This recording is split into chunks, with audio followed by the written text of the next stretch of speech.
पिंपरी चिंचवडमधील तळवडे येथे मद्यधुंद पतीने घरातील लाईट बंद करण्याच्या वादातून पत्नी आणि मुलावर धारदार शस्त्राने वार केले असून पोलिसांनी आरोपीला अटक केली आहे। दुसऱ्या एका घटनेत बोखेलमध्ये मांजरींना खायला घालण्यासाठी दिलेली घराची चावी वापरून 4.5 लाखांचे दागिने चोरल्याचा प्रकार उघडकीस आलाय।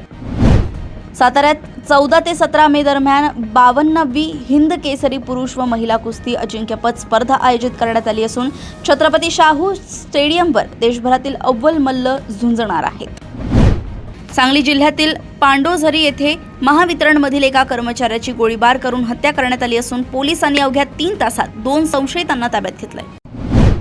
जयसिंगपूर बसस्थानकावर प्रवाशांना कडाक्याच्या उन्हाचा त्रास सहन करावा लागत असून बंद असलेले दुकान गाळे प्रवाशांच्या निवाऱ्यासाठी उघडण्याची मागणी जोर धरत आहे। बहुचर्चित शक्तीपीठ महामार्गासाठी सोलापूर जिल्ह्यातील 34 गावांमधील 7-12 उतार्यांच्या नोंदी निश्चित करण्याचे आदेश तहसीलदारांना देण्यात आले असून या मार्गाला शेतकऱ्यांकडून होणारा विरोध वाढत आहे।